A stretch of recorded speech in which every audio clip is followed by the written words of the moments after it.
réunir 595 femmes de ménage employées par le ministère des Finances grec. Et cet appel nous a été donné par Sonia Mitralis, que nous avions rencontré à Grenoble en 2012 lors d'une caravane des femmes européennes contre l'austérité, puisque c'est maintenant de notoriété publique, l'austérité attaque de préférence et particulièrement les femmes face au délitement de l'État social et à la suppression des services publics. Alors cet appel est relayé aujourd'hui à Grenoble, cet appel international est relayé aujourd'hui à Grenoble par les associations suivantes: ATTAC, le CAC, le CADPM, le Cercle laïque, le CIP, la Ligue des femmes, la Maison des femmes de Saint-Martin-d'Air, Oser le féministe 38, le planning familial, la CGT, Alternatif, Ensemble, le NPA 38, le PCF et PAC 38. Plus tous les amis qui nous rejoignent à leur titre individuel. Alors pourquoi cette action et pourquoi aujourd'hui ces 595 femmes de ménage sont licenciées depuis septembre 2013 et seront remplacées ou sont remplacées par des personnels précaires qui seront payés à 2 € de l'heure. Elles sont dans la rue depuis ce jour-là, bravant les menaces policières, et elles sont donc pour faire valoir leurs droits. Pourquoi aujourd'hui, 20 septembre? Eh bien, la justice a rendu un appel en leur faveur, mais le gouvernement refuse de l'appliquer, et ce 23 mars, il y aura une réunion de la justice qui va décider d'un appel définitif qui va donc sceller leur destin. Ces femmes sont devenues le symbole de la lutte contre l'austérité à la grecque, qui ressemble beaucoup quand même, en pire, à la nôtre. Elles ont le soutien assez massif maintenant dans leur pays, rejoint par des tas de gens, et là, elles ont fait appel à une manifestation, enfin, un soutien international. Et d'ores et déjà, aujourd'hui, on sait que se sont réunis comme ici à Grenoble, l'Allemagne, l'Autriche, la Belgique, l'Espagne, le Maroc, le Portugal, le Royaume-Uni, et en France, Toulouse, Marseille et Lille. Voilà. Donc, pour terminer, je voudrais simplement vous lire quelques lignes de l'appel qu'elles nous ont envoyé avec leurs propres mots. N'espérez pas que nous allons plier. Nous sommes les 595 femmes de ménage du ministère des Finances grec qui avons perdu nos emplois depuis le 17 septembre 2013.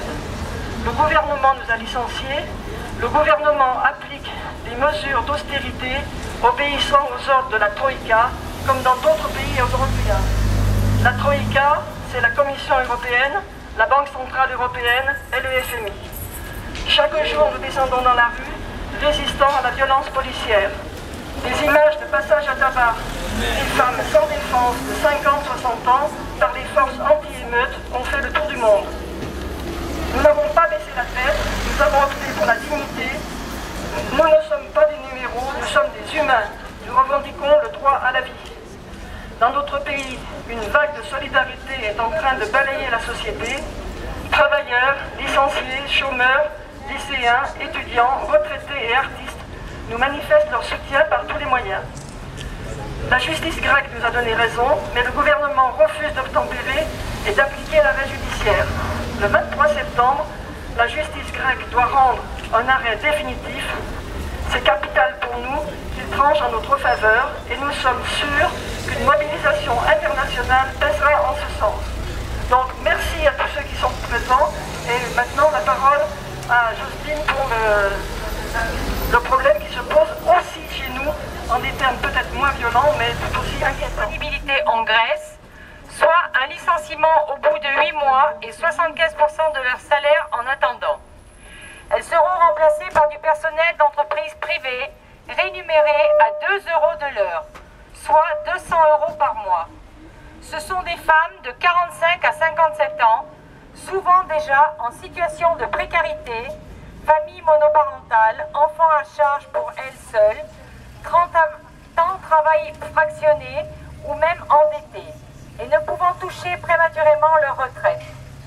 Les gouvernements s'attaquent d'abord aux plus faibles et peu susceptibles d'être soutenus.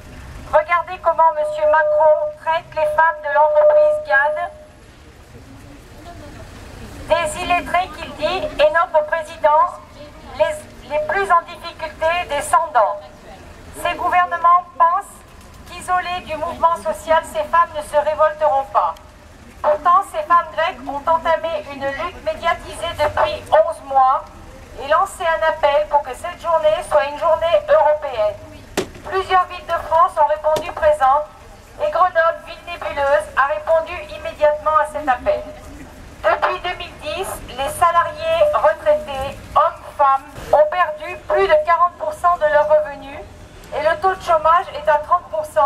Malgré cela, la dette explose puisque la finance est la seule à profiter des prêtés au détriment du peuple, des plus pauvres.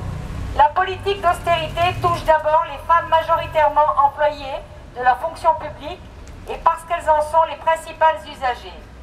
Nous ne sommes pas épargnés en France puisque l'austérité qui touche en priorité les femmes se traduit par la baisse des dépenses publiques, régression dans la santé, diminution des remboursements des médicaments, accélération des fermetures de maternités et centres d'IVG, stagnation des structures d'accueil de la petite enfance indispensables et promises par le gouvernement. Beaucoup ne peuvent pas se munir de lunettes ni aller chez le dentiste. Menace sur le devenir des allocations familiales, pouvoir d'achat gelé avec la flambée des prix, essence, transport, énergie, loyer et j'en passe. Les femmes sont clairement au cœur de ces politiques dévastatrices. Nous sommes toutes des femmes de ménage, des illettrés, descendants. Notre étendard est celui de l'égalité, le leur celui de l'austérité. Faire le ménage dans ces gouvernements, mordre leurs culottes. Les illettrés connaissent le mot égalité. Retournez donc à l'école républicaine, messieurs les décideurs de la misère humaine, pour apprendre le mot liberté et